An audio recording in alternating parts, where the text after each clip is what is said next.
Bismillahirrahmanirrahim. Assalamualaikum warahmatullahi wabarakatuh. Jumpa kembali dengan Pak Khoir di pembelajaran IPA. Anak-anakku kelas 6 SD Muhammadiyah Condong Catur yang solih-solihah. Semoga semua dalam keadaan sehat dan semangat selalu. Pada kesempatan kali ini, di video pembelajaran ini, Pak Khoir akan menyampaikan pembahasan soal tryout IPA, soal K3S Kapanewon Depok tanggal 24 Februari 2021. Anak-anak, langsung saja mari kita mulai pembahasan pada kesempatan kali ini dengan membaca basmalah bersama-sama. Bismillahirrahmanirrahim. Sebelum Pak Khoir mulai pembahasan, silakan anak-anak menyiapkan soal kemarin, soal K3S Kapanewon Depok, mata pelajaran IPA. Silahkan disiapkan dan nanti dicocokkan dan dikoreksi sehingga anak-anak tahu mana jawaban yang benar, mana jawaban yang salah, dan bisa memprediksi atau memperkirakan nilai yang anak-anak peroleh di tryout K3S Kapanewon Depok ini.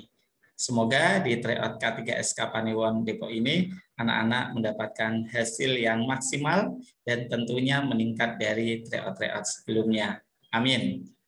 Pembahasan tryout ini untuk persiapan tryout yang selanjutnya, yakni tryout SDSN.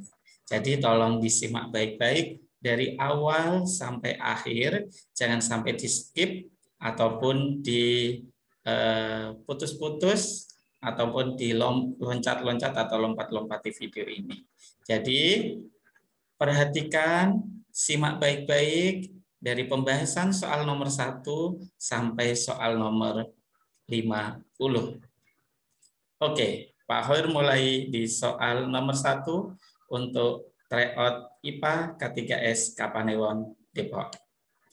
Soal nomor 1 masih sama dengan materi rantai makanan. Rantai makanan yang memungkinkan terjadi pada ekosistem sungai.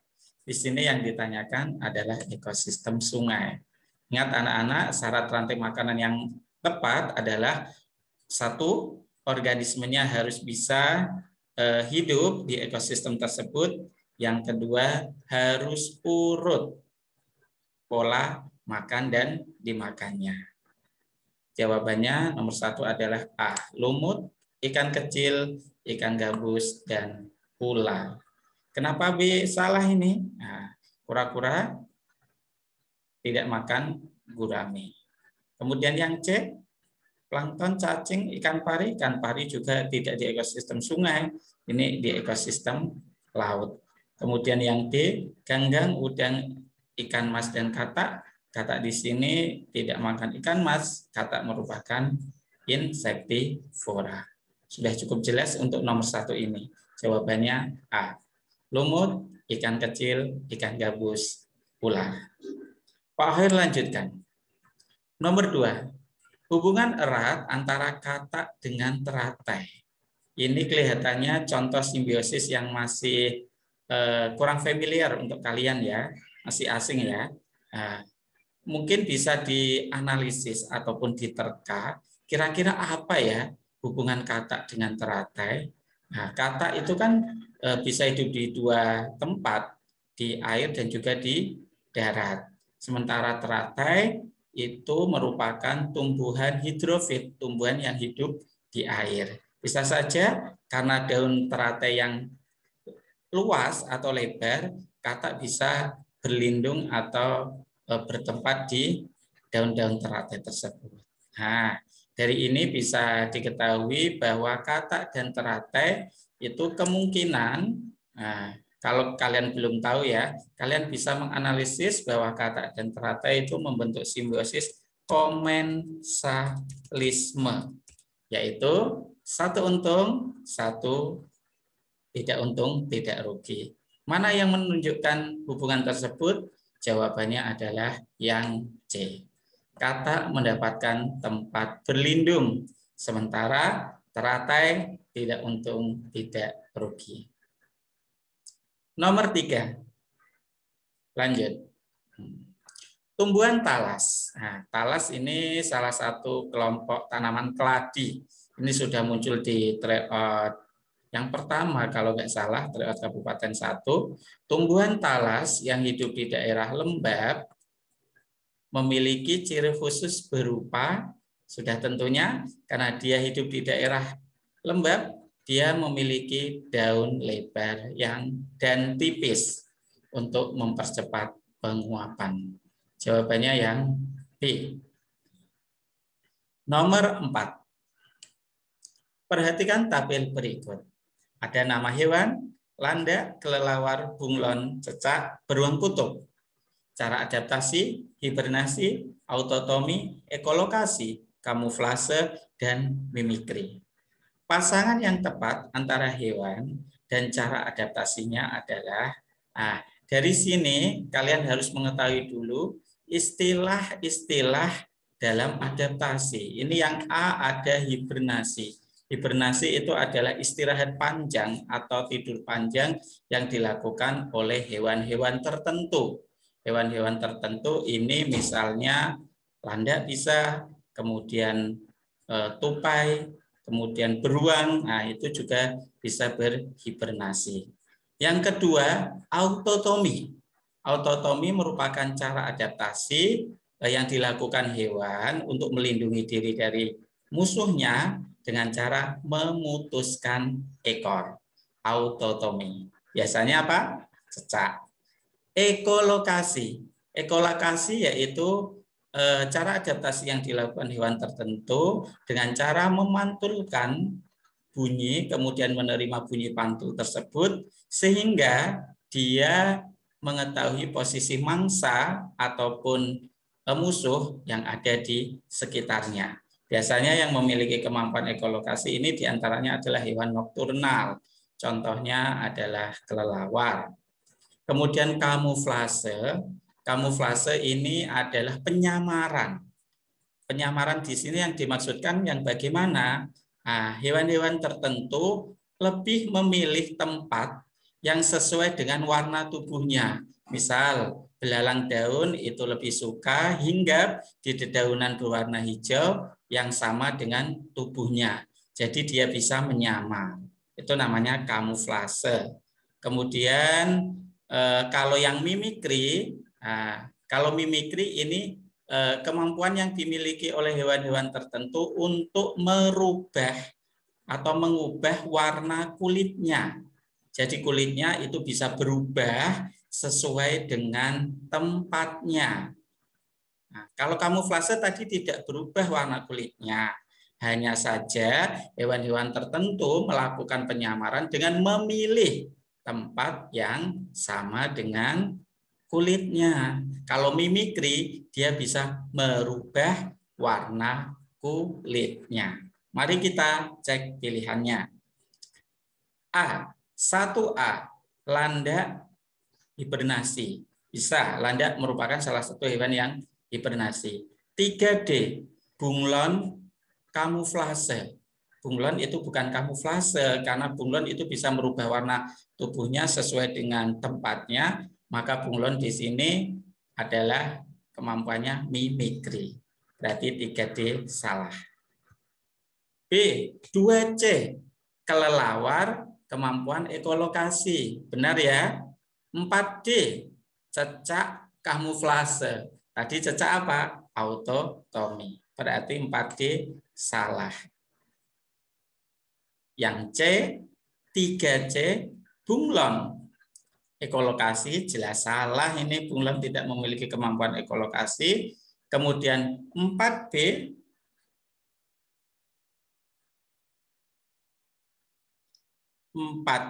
yaitu cecak memiliki kemampuan autotomi. Benar ya, cecak memiliki kemampuan autotomi. Tapi ini salah ya. D, 4A, cecak memiliki kemampuan hibernasi. Jelas salah. 5E, beruang kutub memiliki kemampuan mimikri. Ini salah. Berarti tidak ada pilihan jawaban yang tepat untuk soal nomor 4. Atau coba kita cek sekali lagi. 1A landak hibernasi betul. 3D salah ya, Bunglon harusnya mimikri. 2C kelelawar ekolokasi. 4D cecak kamuflase salah. 3C oke, 4B. Nah, 3C bunglon ekolokasi salah ya. 4A cecak hibernasi salah. 5E beruang kutub mimikri salah. Betul sekali. Berarti untuk nomor 4 ini tidak ada jawabannya. Tidak usah bingung ya anak-anak ya. Beberapa soal tryout memang kadang seperti ini. Ada yang tidak ada jawabannya, ada yang jawabannya bisa lebih dari satu, atau ada soal yang ambigu. Tidak apa-apa. Lanjut, soal nomor 5. Anggrek hitam merupakan spesies langka. Tujuan pelestarian tumbuhan tersebut adalah tentunya tumbuhan anggrek hitam merupakan spesies yang langka. Kita melestarikan tumbuhan tersebut adalah memperbanyak populasinya agar tidak punah. Lanjut soal nomor 6. Sungai Buaran di daerah Marunda, Jakarta Utara, dipenuhi oleh busa putih. Hal ini menyebabkan kehidupan biota air sungai terganggu. Upaya yang tepat dilakukan masyarakat sekitar untuk mencegah terjadinya peristiwa tersebut adalah, walaupun kita tidak tahu Marunda Jakarta Utara itu seperti apa ya, mungkin di antara kalian Sungai Buaran itu seperti apa tidak tahu, tetapi di sini ada kata kuncinya busa putih. Biasanya busa dihasilkan dari sabun atau deterjen ya anak-anak ya.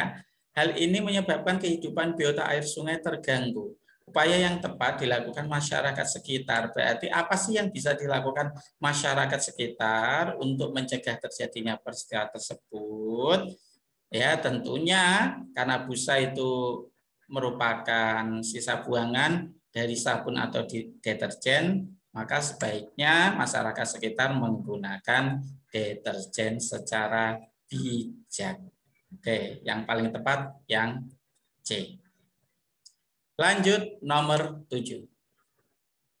Belalang memiliki kaki belakang lebih panjang dan kuat daripada kaki lainnya yang berfungsi untuk kaki belakang lebih panjang daripada kaki lainnya, itu maksudnya kaki depan tentunya ya, itu untuk melompat. Melompat untuk mendapatkan mangsa atau melompat untuk menghindari dari pemangsa atau predatornya. Nomor 8. Perhatikan gambar berikut. Tahapan daur hidup yang tepat untuk melengkapi huruf X pada gambar adalah tahapan daur hidup kupu-kupu. Nah, sangat mudah ini ya, kupu-kupu mengalami metamorfosis sempurna, telur, larva, pupa, imago. Telur, ulat, kepompong, kupu-kupu dewasa atau kupu-kupu. Berarti X ini adalah pupa atau kepompong. Jawabannya yang C. Lanjut soal nomor 9. Perhatikan gambar berikut. Sendi ya anak-anak ya. Yang ditunjuk di sini adalah sendi. Di mana ini? Pangkal paha. Pangkal paha merupakan sendi peluru. Ingat ya anak-anak ya. Sendi peluru. Peluru arahnya kemana? Ke segala arah. Kalau satu arah tentunya sendi engsel. Ada di siku, ada di lutut, ruas jari. Kemudian dua arah, sendi pelana, pangkal ibu jari. 3 arah mana ini ya? Nah, yang tepat adalah yang di segala arah sendi peluru. Lanjut soal nomor 10. Mungkin ini soal yang baru di tryout sebelumnya belum ada atau belum muncul ya. Tetapi ini sebenarnya kurang sesuai dengan indikator. Tapi tidak apa-apa untuk pengayaan saja. Perhatikan tangan seorang yang melakukan push up di bawah ini. Push up kan bisa gerakan naik turun badan ya, menggunakan tangan dan juga kaki serta otot perut. Gerakan otot pada tangan saat menurunkan badan. Coba kalian nanti bisa mempraktekkan saat menurunkan badan. Nah, badannya ini diturunkan, bukan diangkat ya. Ada diturunkan, ada diangkat. Nah, yang tepat apa? Nah, di sini anak-anak perlu tahu otot bisep dan otot tricep. Otot bisep itu merupakan otot lengan atas yang bagian depan. Bagian depan ini kalau digambar berarti berada di bagian bawah. Kemudian kalau tricep ini adalah otot lengan yang berada di samping atau belakang. Kalau yang depan ini adalah bicep, kemudian yang belakang ini adalah tricep. Saat kegiatan push up, otot tangan saat menurunkan badan, apa yang terjadi? Nah, jawabannya adalah yang A. Otot bicep kontraksi, otot tricep relaksasi. Apa sih Pak maksudnya kontraksi? Kontraksi itu adalah posisi otot di mana otot tersebut adalah memendek. Nah, kontraksi itu otot tersebut memendek. Sementara kalau relaksasi kebalikannya otot tersebut adalah memanjang. Coba ketika menurunkan badan, nah berarti otot bicep itu otot yang bagian depan atau bagian bawah ini itu adalah memendek, dia berkontraksi. Sementara untuk tricep yang bagian belakang ini dia berelaksasi atau memanjang. Jawabannya yang ini hanya untuk pengayaan. Biasanya untuk indikator ini yang tepat adalah anak-anak diminta untuk menentukan alat gerak aktif dan alat gerak pasif yang ditunjukkan dalam gambar sederhana. Kalau aktif itu otot, kalau pasif adalah tulang. Tidak usah bingung. Lanjut soal nomor 11. Perhatikan gambar berikut. Gambar ikan ya anak-anak ya. Fungsi bagian yang ditunjuk huruf X adalah, mungkin nggak terlalu jelas, tetapi yang di sini yang dimaksud pada gambar X itu adalah labirin. Labirin ini merupakan salah satu alat bantu pernafasan untuk ikan-ikan yang hidupnya biasanya di tempat keruh atau tempat berlumpur. Nah, biasanya di tempat keruh atau berlumpur itu kandungan oksigennya kan sedikit. Ikan-ikan tersebut memiliki alat bantu pernafasan namanya labirin. Contohnya adalah ikan lele. Apa sih fungsinya dari labirin itu? Labirin fungsinya adalah untuk menyimpan oksigen. Jawabannya adalah yang B. Ini adalah bagian yang ditunjuk labirin.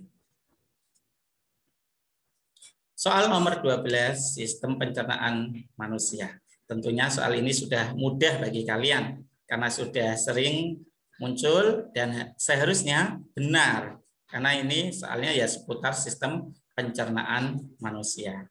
Bagian organ pencernaan yang ditunjukkan oleh huruf S. S di sini adalah organ hati. Organ hati tentunya yaitu berfungsi menawarkan atau menetralkan racun pada makanan dan menghasilkan getah empedu. Mana jawabannya? Jawabannya yang B, menawarkan racun pada makanan. Yang A apa Pak? Pencernaan makanan secara mekanik? Rongga mulut dan lambung. Yang C, menghasilkan enzim amilase? Amilase, GP alit, getah pankreas, amilase, lipase, dan tripsin. Jadi amilase dan lipase ini merupakan enzim yang dihasilkan oleh organ pankreas. Lanjut soal nomor 13.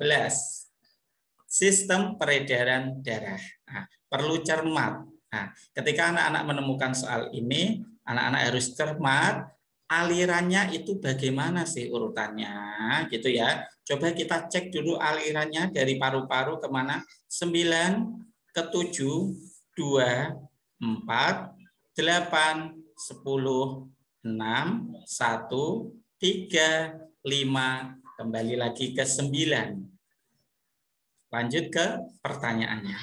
Urutan aliran darah bersih.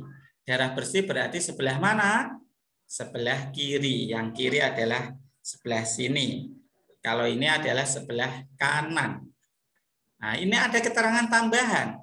Urutan aliran darah bersih pada sistem peredaran darah kecil. Darah kecil yaitu jantung, paru-paru, jantung. Mari kita cek jawabannya. Ingat, bersih di sebelah kiri ya. Nah, jantung, paru-paru, jantung. Mana?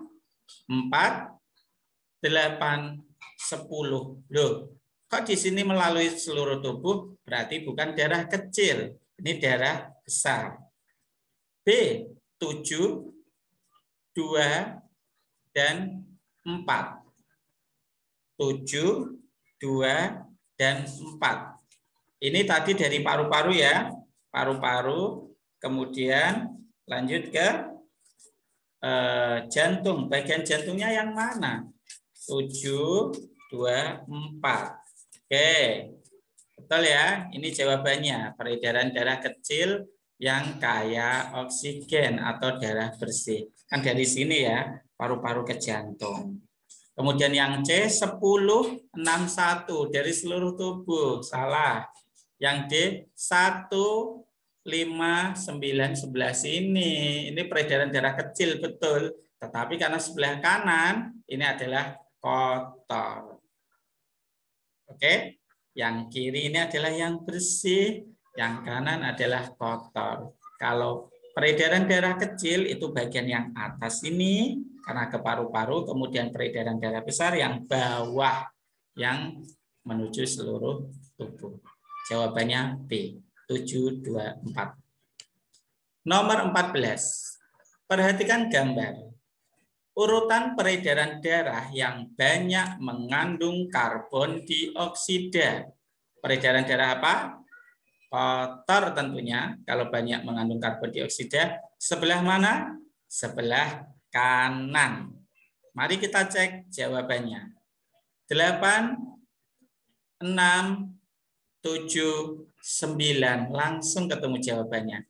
8 ini setelah dari tubuh, betul. Setelah dari tubuh darah menjadi kotor, kemudian masuk ke 6, ke 7, ke 9. Jawabannya yang A. Apakah yang B salah? Mari kita cek. 2, 3, 4, 11. Di sini sebelah kiri, tentunya bersih, mengandung oksigen. Salah. Yang C, 7, 9, 1, 2. Ada 1, 2 ini. Setelah dari paru-paru ini sudah bersih. Kemudian yang D, 5, 10. 5 mau menuju tubuh ini masih bersih. Berarti yang mengandung CO2 adalah yang A. 8, 6, 7, 9. Cermat ya anak-anak. Kuncinya kalian tidak usah bingung. Silahkan dicek pilihan jawabannya. A, B, C, D. Dan ingat kata kuncinya. Darah bersih sebelah kiri. Darah kotor sebelah kanan. Oke? Darah bersih itu yang mengandung oksigen. Kalau yang darah kotor yang banyak mengandung karbon dioksida. Pak Hoir lanjutkan ke soal nomor 15. Perhatikan gambar tentang sistem pernafasan pada manusia. Bagian organ pernafasan yang berfungsi sebagai tempat pertukaran udara kaya oksigen dengan miskin oksigen ditunjukkan oleh nomor. Tentunya bagian mana pertukaran O2 dan CO2?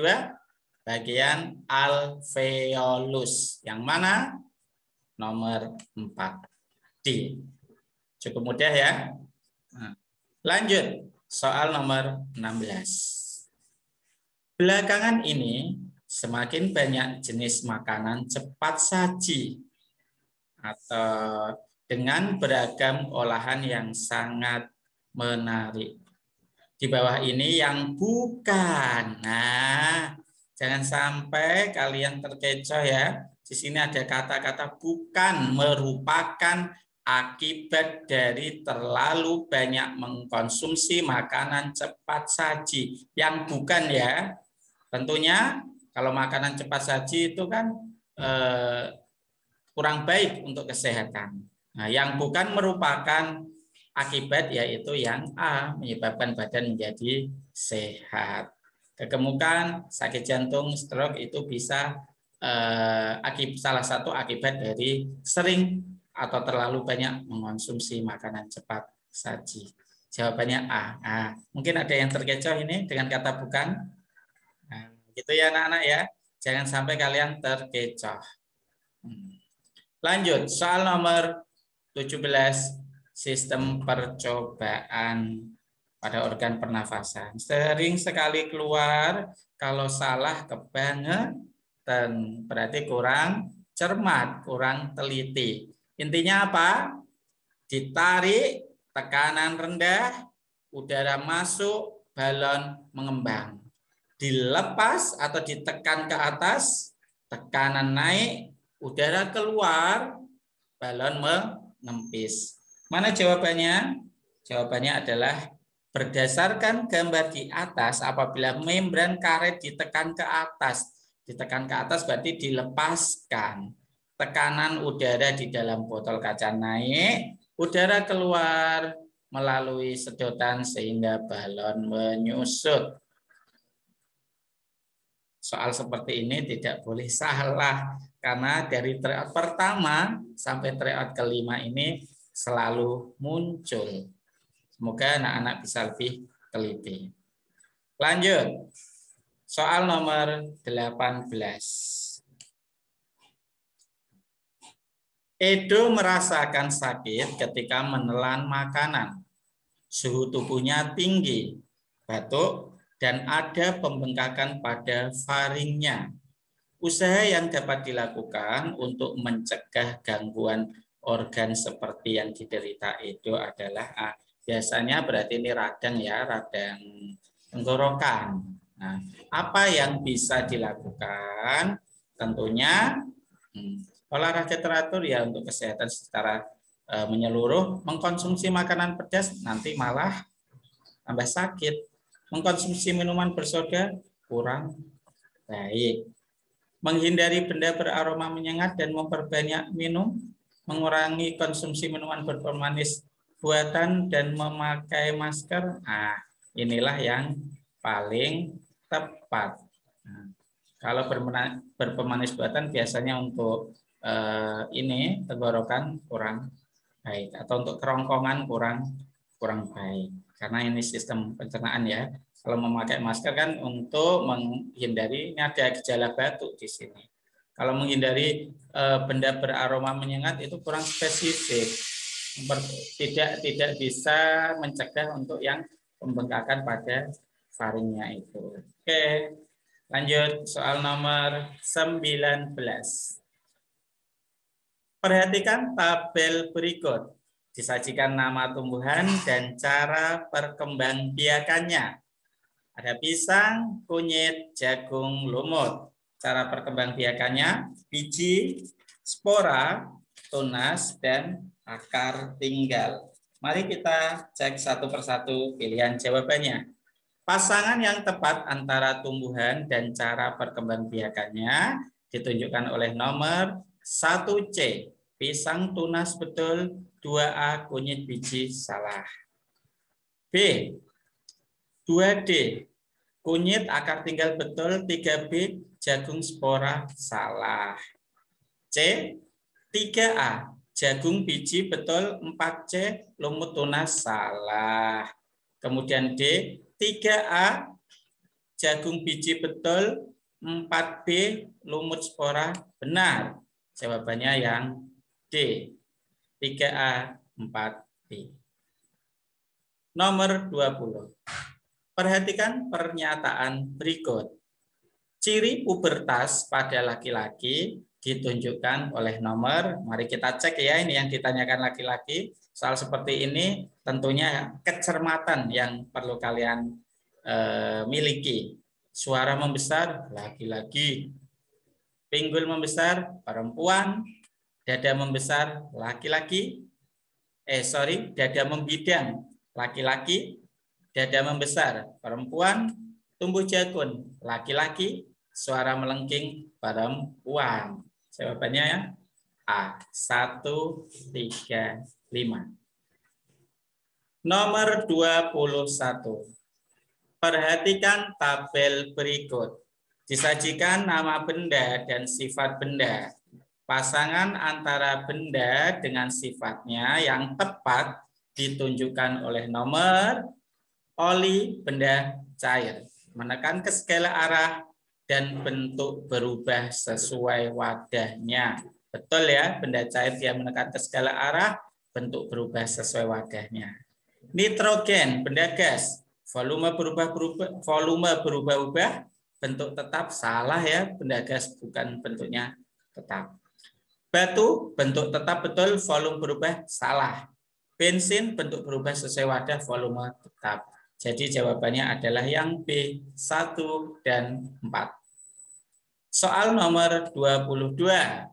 Sebuah rumah memerlukan ventilasi udara yang baik dan pencahayaan yang cukup. Agar sinar matahari dapat masuk ke dalam rumah, dibutuhkan jendela yang memadai. Ini kata kuncinya. Agar sinar matahari dapat masuk ke rumah. Jendela harus dilengkapi dengan benda yang dapat tembus pandang, kedap air, dan kuat. Tentunya benda yang tembus pandang dari daftar di sini adalah C, kaca. Lanjut nomor 23. Dimas melakukan percobaan tentang penyubliman suatu benda dengan menggunakan kamper. Menyublim itu bagaimana? Perubahan wujud benda dari padat menjadi gas. Dimas menyiapkan 3 buah kamper berukuran sama. Kamper A diletakkan dalam almari seperti gambar. Kamper B diletakkan di teras rumah seperti pada gambar. Dan kamper C dimasukkan ke dalam plastik bersegel. Berarti tidak bisa dibuka. Dan ya bisa tertutup maksudnya ya.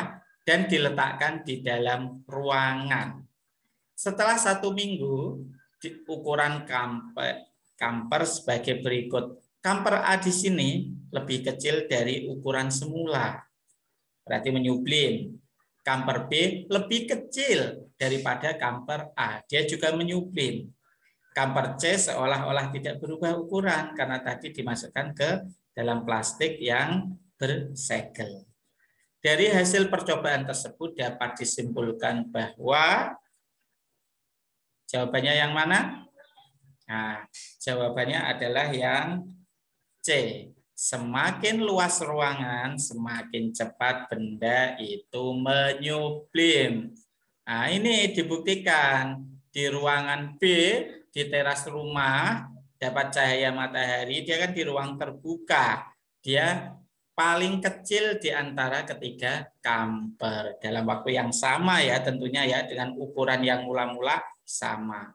Dia lebih cepat menyublim karena ruangannya semakin luas, tentunya dia mendapatkan suhu yang lebih panas atau lebih tinggi di antara ketiganya.